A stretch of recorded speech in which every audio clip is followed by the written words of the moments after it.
Olá, que a paz esteja no seu coração. Sou eu, Padre Roger Araújo, com você no nosso programa A Bíblia no Meu Dia a Dia.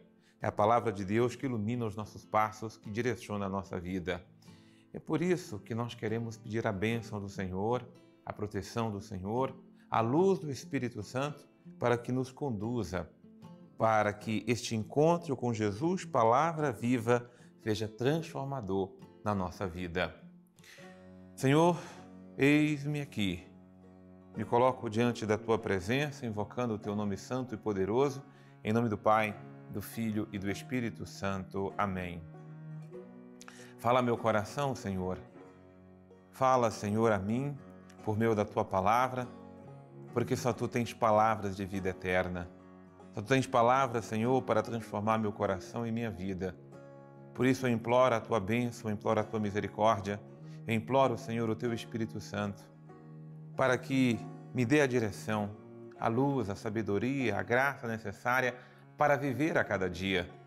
Ilumina-me, Senhor, e forma-me, Senhor, orienta-me, Senhor, dirija-me, governa-me, Senhor, pelo poder da Tua palavra. Ao Teu nome o poder, a honra e a glória para sempre. Amém.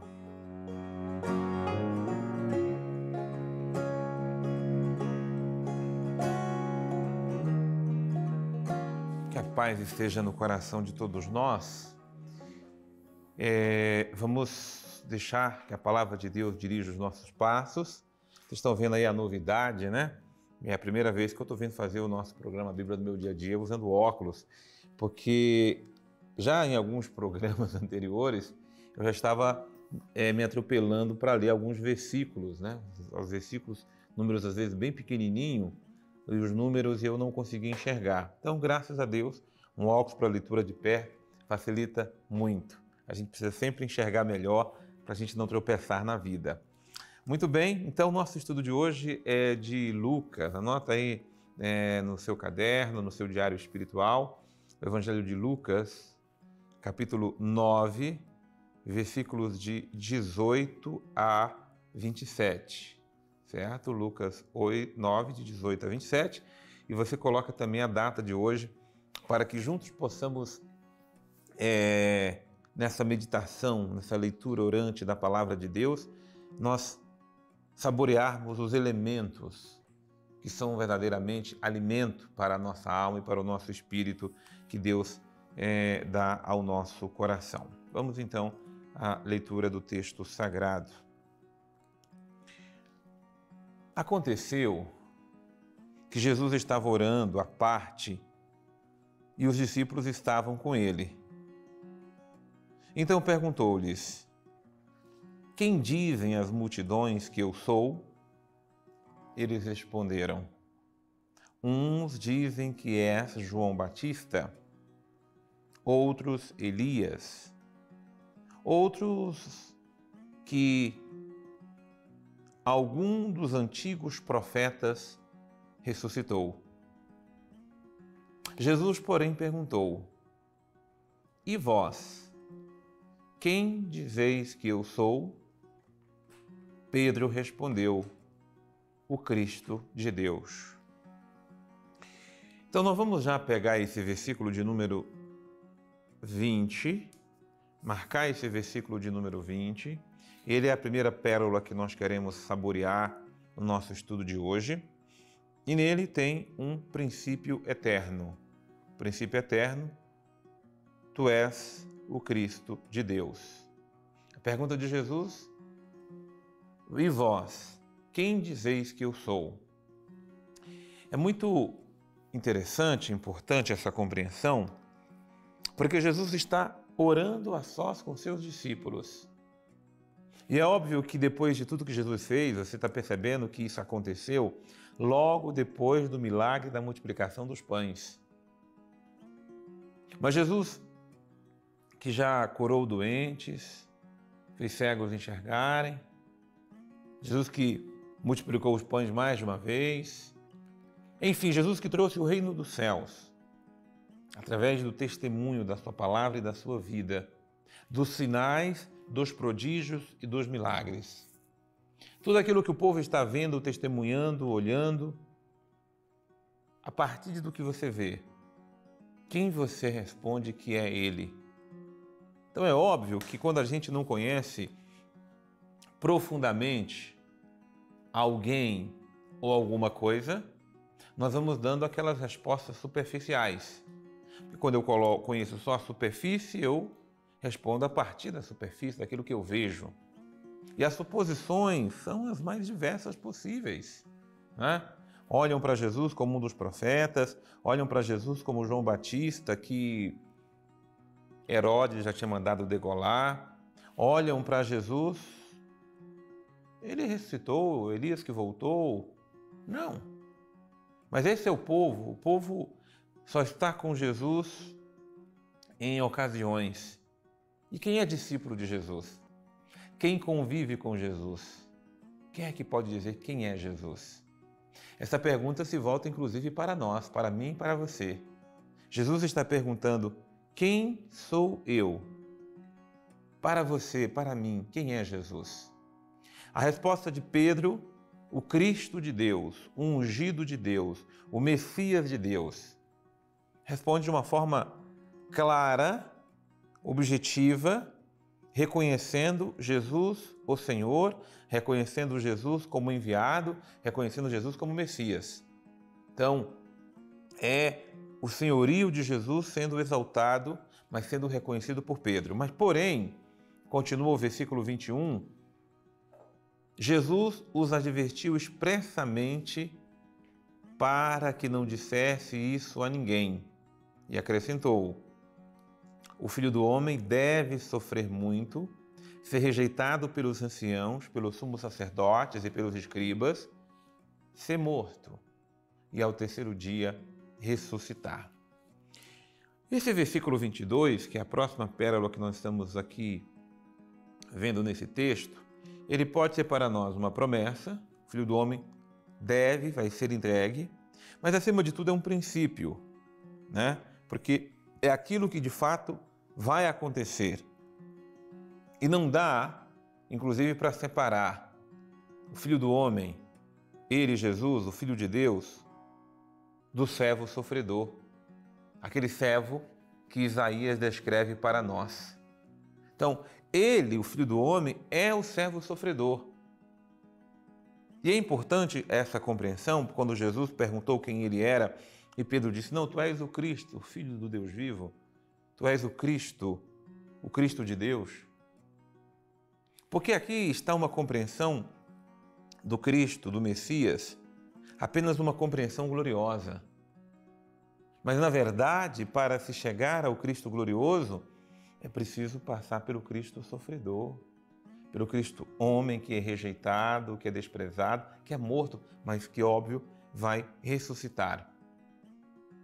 Eu sei que às vezes abala quando fala aqui que ele vai ser rejeitado, que ele vai ser morto, mas é a partir disso que nós compreendemos a missão de Jesus.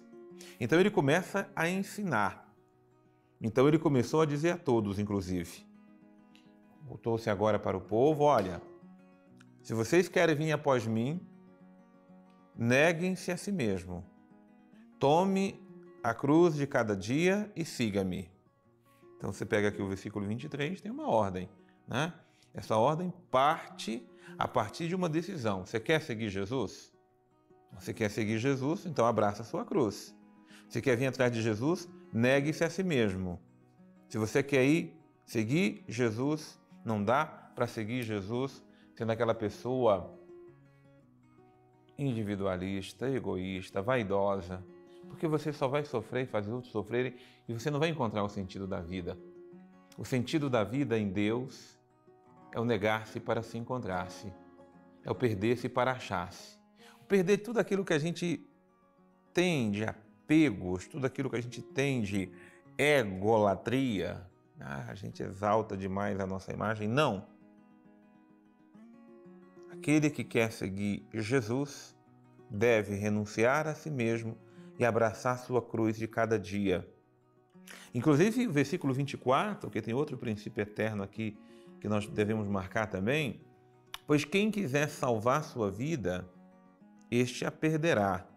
Mas quem perder sua vida por causa de mim, este a salvará. Porque, com efeito, que adianta alguém ganhar o mundo inteiro se vier a perder-se ou arruinar-se a si mesmo? Outra tradução, né?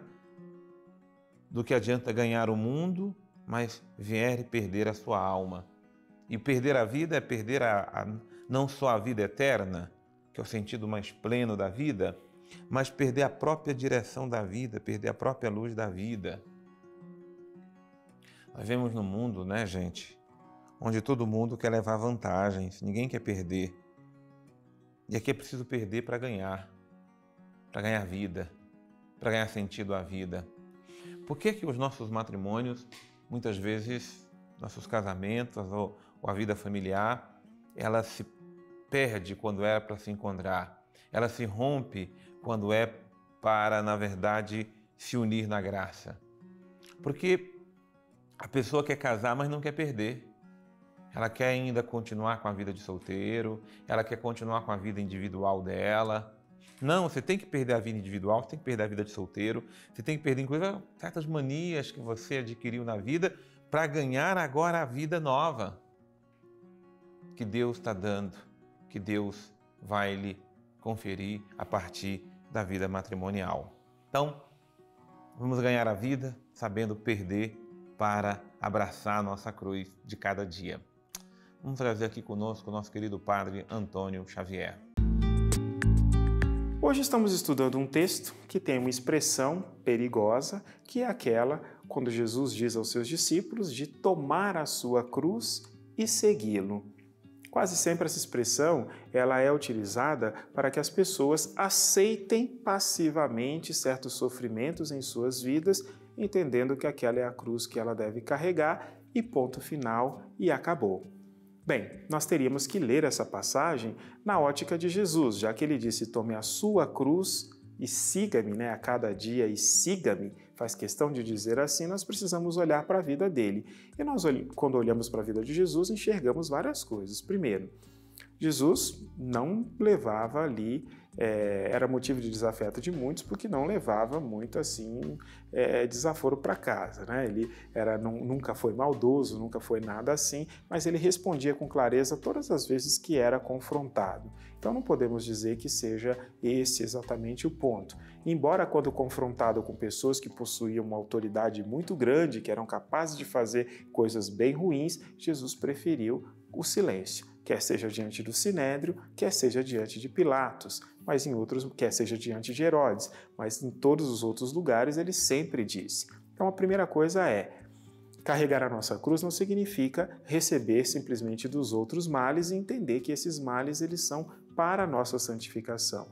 Para a nossa santificação são aqueles que nós não conseguimos realmente resolver e que, no fundo, a gente precisa ajustar no nosso coração a certeza de que, mesmo fazendo o bem, males nos acontecerão.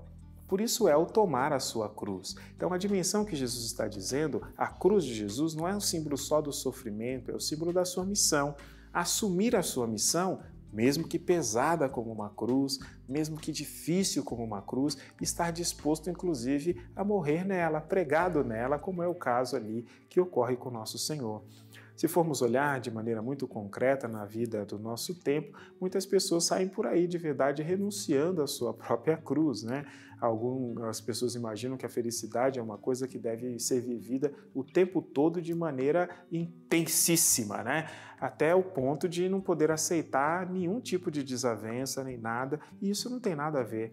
Porque o exercício do perdão que Jesus nos pede é exatamente para resolver o problema do mal que também chega até nós. Tomar a cruz a cada dia quer dizer não afastar-se da missão que foi dada a você por Deus e que não é uma missão a ser imaginada, ela é mostrada de maneira muito concreta. Você foi chamado a ser honesto, a ser verdadeiro, a ser certo, a ser uma pessoa caridosa, generosa, envolvida com os outros, ética, modelo para outras pessoas. Tudo isso é pré-requisito para que a graça de Deus, então, possa agir em nossa natureza e aí a santificação vai para bem além disso. Mas isso é a base, é o chão, é ali onde a gente apoia os pés, é ali onde a nossa vida precisa estar apoiada. Essa é a primeira cruz que a gente bota nos ombros. Senhor, eu quero te seguir. Senhor, eu quero ser teu discípulo. Senhor, eu quero carregar a minha cruz de cada dia. Mas ensina-me, Senhor, a negar a mim mesmo. Ensina-me, Senhor, eu romper com todo egoísmo, com todo orgulho, com toda soberba. Ensina-me a romper com toda vaidade que me leva a ser uma pessoa individualista, apegado a mim mesmo, às minhas coisas, ao meu jeito. Ensina-me a morrer a cada dia. Ensina-me a morrer para viver.